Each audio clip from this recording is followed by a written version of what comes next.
Faites attention aux rencontres qu'on peut faire sur les réseaux. Eh bien salut tout le monde, nous voici aujourd'hui pour une nouvelle vidéo. Qu'est-ce qu'on va faire aujourd'hui? C'est simple. Je vais vous raconter une histoire très peu commune. Sachez que si vous connaissez quelqu'un via les réseaux, vous ne la connaissez pas vraiment. Notre histoire se déroule en Amérique et plus précisément en Californie dans la ville de Castro Valley où nous allons faire la connaissance de Sam McCroskey. Âgé de 20 ans, il vit avec son père et sa sœur. Son expérience passée au lycée fut désastreuse. Il a toujours été le souffre-douleur de sa classe à cause de sa couleur de cheveux, parce que oui, il est roux, et aussi à cause de son surpoids. Il a vécu un harcèlement très sévère, il ne s'est jamais rebellé, ça lui a même valu de changer d'école par 2 fois, et pour accentuer tout ça, Sam n'a pas obtenu son diplôme. Malgré tout, il ne se laisse pas abattre. Il commence à avoir ses premières rémunérations dans le graphisme. Il est plutôt talentueux malgré son caractère calme et discret. C'est en 2029 que Sam s'inscrit sur le réseau social MySpace. Dessus, il partage son autre passion, le rap, mais c'est une branche très particulière qui s'appelle l'horrorcore. C'est un style très méconnu que même moi je ne connais pas personnellement. C'est une variante du hip-hop au sein duquel le thème de l'horreur et du meurtre sont mis en avant avec des propos assez gore. C'est dans ce contexte que Sam va commencer à rapper. Il aura pour surnom Psycho Sam. Même si ce style de musique est peu connu, il y a toute une communauté derrière. Sam est très actif sur les réseaux, il va faire la rencontre de Emma Niederbrock. Âgée de 16 ans, les deux partagent la même passion. Emma vit à Farmville en Virginie, soit complètement à l'opposé de Sam. Elle a pour parents Debra, docteur en criminologie, et Mark, qui est révérend dans une église. C'est une situation familiale plus que correcte. À noter quand même que Emma est en pleine crise d'adolescence, elle se rebelle beaucoup, à tel point qu'elle va écouter le même style que Sam, l'horrorcore. Elle tombe littéralement sous le charme, à tel point que son style vestimentaire va lui-même changer. Vous vous doutez bien que ce nouveau style vestimentaire est loin de plaire à ses parents, mais malgré tout, il accepte quand même, sachant à quel point la phase de l'adolescence est difficile. A noter quand même que Mark et Debra viennent de se séparer, il n'y a pas eu d'infidélité, c'est simplement un manque d'amour, les deux préfèrent se séparer. Ils sont quand même restés en bons termes à tel point que Mark passe assez souvent dans le domicile voir son ex-femme et sa fille. Avant de connaître Sam, Emma était amie avec Melanie Wells qu'elle a connue via MySpace. Âgée de 18 ans, les deux sont fans de Razakel, une rappeuse dans le domaine qui par la suite vont même former un trio et vont se parler très souvent. Ayant une passion en commun, Emma va intégrer Sam à son trio d'amis. Et à force que les jours passent, Sam et Emma deviennent très proches, à tel point que Sam va considérer Emma comme sa petite amie, même si Emma de son côté est un peu plus réservée concernant le sujet. Pour elle, c'est un simple flirt en ligne.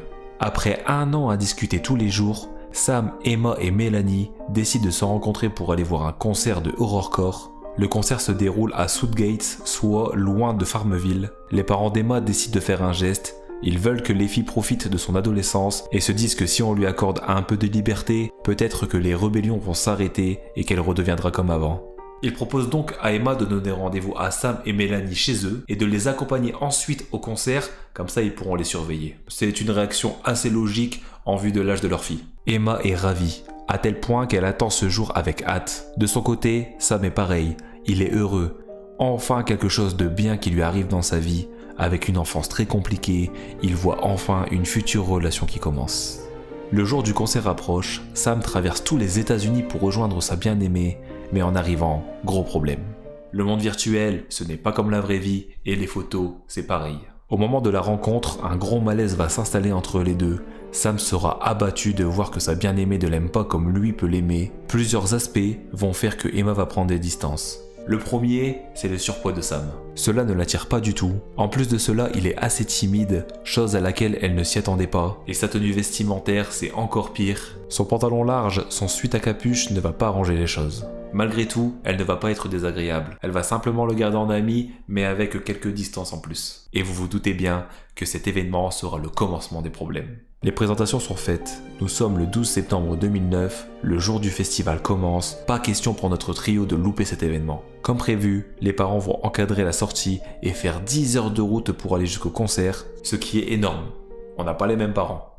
Pas du tout.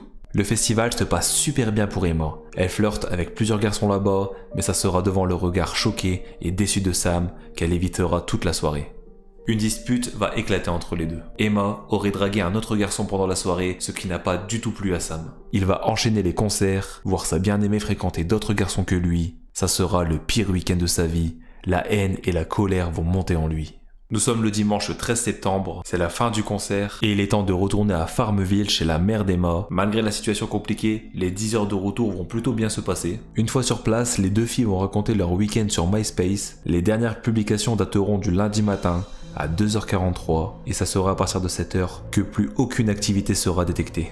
Que ça soit la famille ou les amis, plus personne n'aura de contact avec ces filles à partir de cette heure. Les parents de Melanie Wells vont commencer à s'inquiéter. Ça fait 3 jours qu'ils n'ont pas de nouvelles de leur fille. Le père va faire 250 km de route pour rejoindre la maison d'Emma. Sur place, il va toquer à la porte, pas de réponse. Il va retourner à son véhicule et patienter, voir si une activité se déclare. Après 7 heures d'attente, il se résigne et rentre chez lui. Mais au fond de lui, il sait que quelque chose ne va pas. La mère à son tour va passer plusieurs coups de fil pour espérer avoir des nouvelles de sa fille, mais sans succès. Et après plusieurs essais, elle décide d'appeler la police et de leur expliquer la situation. Une fois la situation expliquée, elle appelle le père d'Emma qui ne vit plus dans le même domicile depuis la séparation. Mark lui explique qu'il ira faire un tour sur place et la tiendra informée s'il a de nouvelles infos. Sauf que les heures vont défiler et toujours pas de nouvelles et cette fois-ci, c'est Mark qui ne répond plus. La police va aller voir sur place ce qui se passe. Une fois devant la porte, ils vont sonner et c'est Sam qui va leur ouvrir. La police va lui demander où sont Melanie, Sam et Ebra et d'un calme absolu, il leur explique que les filles sont parties au cinéma. Il se présente comme le petit ami d'Emma. La police ne va pas chercher plus loin et va repartir sans poser plus de questions. Le lendemain, 4 personnes sont disparues. Mark Niederbrock, 50 ans, Debra, 53 ans, Emma, 16 ans et Melanie Wells, 18 ans. Sans nouvelles de ces 4 personnes, c'en est trop pour la mère de Melanie. Elle veut savoir où est sa fille et qu'est-ce qui se passe dans cette maison où personne ne répond.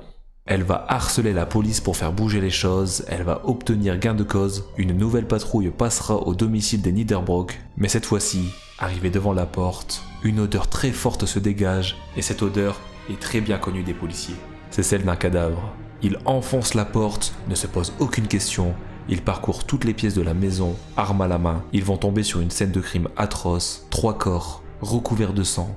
Puis un 4e corps au rez-de-chaussée, recouvert de sang également. Les victimes sont dans un tel état qu'il est impossible de les identifier, pour vous dire l'acharnement du tueur. Après enquête, les 4 corps retrouvés sont bien ou disparus. Les 3 femmes ont été attaquées avec un objet très lourd pouvant faire de gros dégâts. Un maillet sera découvert. On apprendra par la suite que l'attaque s'est déroulée pendant leur sommeil.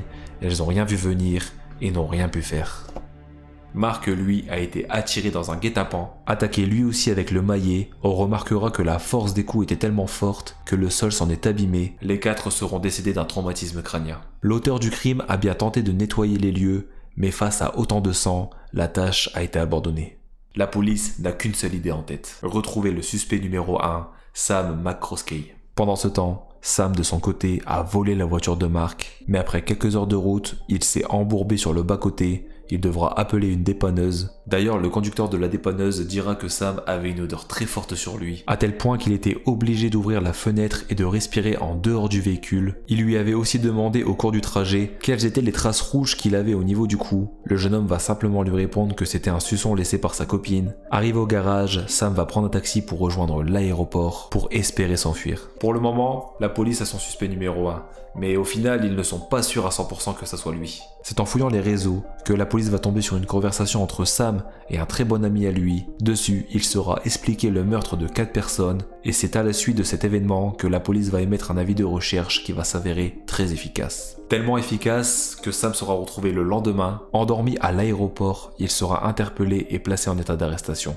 Il voulait patienter 2 jours pour attendre son vol. Il a quand même voulu prendre un billet d'avion plus tôt, mais faute d'argent, il n'a pas pu. Une fois au commissariat, Sam va tout avouer. Sam va avouer le meurtre des 4 personnes. Il explique qu'il a utilisé le maillet qu'il avait trouvé dans le jardin. Il voulait que ça soit bref, il ne voulait pas faire souffrir ses victimes. Très gentil garçon.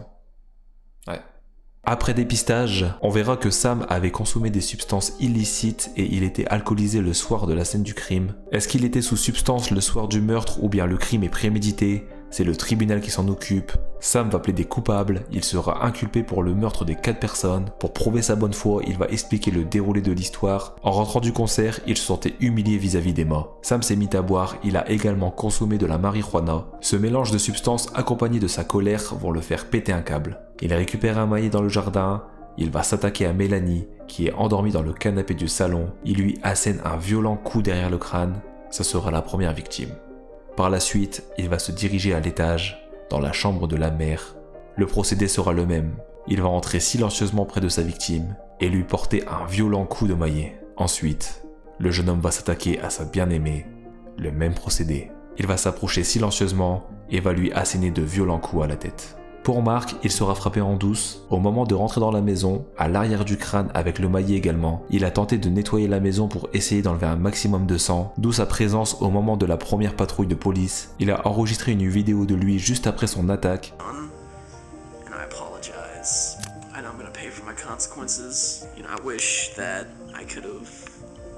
Not done this, but I just lost my mind. I snapped and I did what I did and I gotta pay for it now. My consequences. I'm like all shaky and stuff, but like to anybody that finds this, tell my parents that like I love them and I'm very sorry for doing this and there's nothing really else to say. Et c'est ainsi que Samuel McCroskey, âgé de 20 ans, sera emprisonné à vie. Nous voici sur cette fin de vidéo, j'espère qu'elle vous a plu. N'oubliez jamais que les personnes connues sur internet sont des personnes fictives, donc faites attention à vous. Mais n'oubliez pas, le plus important, c'est tous les dimanches à 18 h sur la page de Ishkim. Et sur ce, c'est ciao!